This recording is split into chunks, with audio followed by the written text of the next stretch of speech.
तीन प्रकार के गुणों का वर्णन। यदा सत्वे प्रवृद्धेतु प्रलयं याति देवव्रत तदोत्तम विदाम लोकान अमलान प्रतिपद्यते। जीवन में हमारे तीनों गुण, सत्वगुण, रजोगुण और तमोगुण, जैसे हमारे जीते जी हमारे मन को, हमारी बुद्धि को, हमारी सोच को प्रभावित करते हैं, ऐसे ही मरने के बाद में भी जिस समय हमारी मृत्यु का समय आता है, यथा सत्वे प्रवृद्धेतु, अगर उस समय पर सतोगुण बढ़ा हुआ है तो ऐसा व्यक्ति निर्मल ज्ञानियों के लोक में जाकर के जन्म लेता है। कब? जबकि हमारे मृत्यु के समय सतोगुण बढ़ा हुआ, रजोगुण अगर बढ़ा हुआ है तो कर्मकांडी, कर्म योग में आसक्त व्यक्ति के यहाँ जाकर के जन्म ले लेता है। और यदि तमोगुण बढ़ा हुआ हो मृत्यु के समय तो व्यक्ति पशु, कीट आदि योनियों में जन्म लेता है। तो ये गुण जो है तीनों प्रकार के, ये हमको मनुष्य, जानवर भी बना सकते। तो इसलिए इन गुणों को जब हम अपने जीवन में संभाल लेते, कुछ लोग तो गुणातीत हो जाते, इन तीनों गुणों से भी पार हो जाते। पर अगर हम गुणातीत ना भी हो पाए तो हमारे अंदर सतोगुण बढ़ा रहे, इसके लिए हम प्रयत्न करें। और इसके लिए हम प्रयत्न क्या करें? तोड़ते बैठते, चलते फिरते परमात्मा से हम जुड़ जाएं। हमारी सोच भी पवित्र हो जाएगी, हमारा व्यवहार भी पवित्र हो जाएगा, हमारा खान पान सब कुछ केवल परमात्मा से जुड़ने मात्र से ही, और हमारा सब कुछ बदल जाएगा। हम अपने आप को परीक्षा करके कैसे देखेंगे कि हमारे अंदर सतोगुण बढ़ा है कि नहीं बढ़ा है? जब हमारे अंदर हमारा कोई मान सम्मान करे, इस प्रकार के विचार आए, जब हमें जीवन में सुख और दुख आए और हम विचलित हो जाए, जब हमारे मन के अंदर इदमत मया लब्धम इमं प्राप्स्ये मनोरथम, ये भी मेरे को मिल जाए, ये भी मेरे को मिल जाए, इसी उधेड़ बुन में पूरा जीवन लगा रहे, तो समझ लेना चाहिए कि अभी सतोगुण में हम स्थित नहीं है।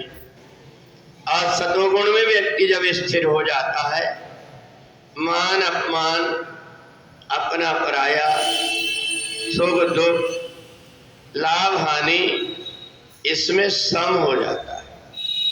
और ये भगवान ने स्थित प्रज्ञ व्यक्ति की स्थिति बताया। प्रजात यदा कामान सर्वान पाप मनोगतान आत्मन्येवात्मना तुष्टः स्थित प्रज्ञ तदोच्यते। और इसलिए हमारे संतों ने, वेदों ने, पुराणों ने 4 प्रकार के आश्रम बताया है कि सबसे पहले ब्रह्मचर्य व्रत का पालन करके, परमात्मा की आराधना करके, विद्या अध्ययन करके अपने अंदर अच्छे संस्कार व्यक्ति ले आए, उसको ब्रह्मचर्य अवस्था कहते हैं। इसके बाद में अपने पितरों का, अपने पूर्वजों का ऋण हमारे ऊपर रहता है, उसको चुकाने के लिए या तो व्यक्ति गृहस्थ में जाकर के जन्म लेकर के और गृहस्थी के नियम का पालन करते हुए परमात्मा की भक्ति करे, या ब्रह्मचर्य से सीधा अपना पिंड दान करा करके संन्यास लेकर के परमात्मा की भक्ति में लग जाए। जो व्यक्ति अपने आप का पिंडदान करके परमात्मा की भक्ति में लग जाता है, उसके सब प्रकार के ऋण नष्ट हो जाते हैं, उससे वो मुक्त हो जाता है। तीसरा आश्रम आता वानप्रस्थ का। पति और पत्नी दोनों गृहस्थ में साथ रहते हैं, अपने दायित्व का निर्वाह करके, और जब उनकी उम्र 50 के करीब हो जाती है तो दोनों एक दूसरे के कल्याण के विषय में सोच करके ऐसे आचरण करने लगते हैं, संसार से धीरे धीरे अपने मन को हटा करके परमात्मा में लगाए, और दोनों जैसे कोई साथ में रहने वाले मित्र रहते हैं, एक ढंग से एक दूसरे की शुभ कल्पना करते हुए, कामना करते हुए परमात्मा की भक्ति करने लगे। वो ब्रह्मचर्य आश्रम। उसके बाद में भी भगवान अगर जीवन देता है तो पति पत्नी के संबंध से भी अपने मन को हटा करके केवल एक परमात्मा में ही लीन हो जाए, परमात्मा का ही चिंतन करने लगे, उसको सन्यास आश्रम कहते हैं। और गेया सा नित्य सन्यासी यो न द्वेष्टि न कांक्षति। सन्यास लेने के बाद में सब जगह वो परमात्मा को देखने लगता है।